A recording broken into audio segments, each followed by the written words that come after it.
நகர திமுக சார்பில் அதிமுகவை கண்டித்து நடைபெற்ற பொதுக்கூட்டம்.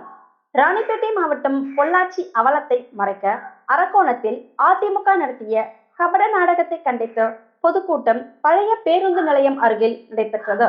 இந்த பொதுக்கூட்டத்துக்கு மாநில சுற்றுச்சூழல் அணி துறை செயலாளர் ஆர். வினோத் காந்தி தலைமை தாங்கினார்.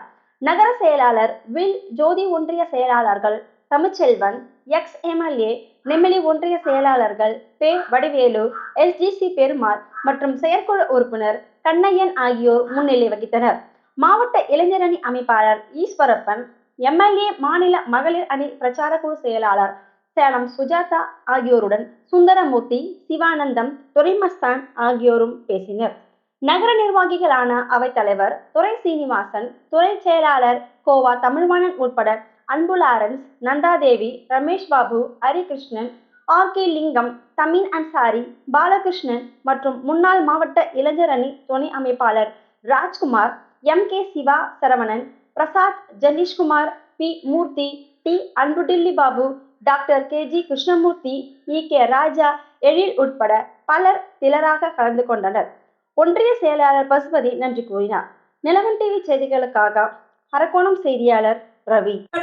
ஆனா ஆட்சிக்கு வந்த பிறகு முதல் கையெழுத்து பெண்கள் பேருந்துல இலவசமாக பயணம் செய்யலாம். அதுவும் உண்மைதான் தாய்மார்களே. ஐயோ ஐயோ, நம்ம வீட்டுக்காரர் என்ன பண்ணுவார் தெரியுமா? அடிச்சுட்டு நம்மளை அம்மா வீட்டுக்கு போக சொல்லுவாங்க. அப்ப என்ன தெரியுமா, தமிழ்நாட்டு இது ஒரு சின்ன ஒரு இருக்கு. அதாவது அந்த பொள்ளாச்சி விஷயத்தை பெருசா எடுத்துட்டு வர பாக்குறாங்க. ஆனா நம்ம சாதனைக்கு நம்ம சாதனை கிட்ட இது கூட வர முடியாது. இவன் 10 வருஷம் பண்ண சாதனை ஒரு தளபதி வந்த ஒரு 3 மாசத்துலயே பண்ணிட்டாரு. நீ இனிமே அதுக்கு மேல வந்ததெல்லாம் நம்மளுக்கு போனஸ் தான். சின்ன உதாரணம் சொல்லணும்னா, தமிழ்நாட்டில் இதுவரை நம்ம தொழில் வளர்ச்சி மட்டும் பாத்தீங்கன்னா 9.67% தொழில் வளர்ச்சி பொருளாதாரத்தில். இவங்க 10 வருஷத்துல 0.07 மைனஸ்ல இருந்தாங்க. நம்ம கிட்டத்தட்ட 10 விழுக்காடு மேல இது பண்ணிருக்கோம். இன்னொன்னு பாத்தீங்கன்னா எல்லா திட்டம் பாத்தீங்கன்னா மகளிர் மையமா வச்சுதான், நம்ம மகளிர் மையமா வச்சுதான் எல்லா திட்டங்களும் இருக்கும்.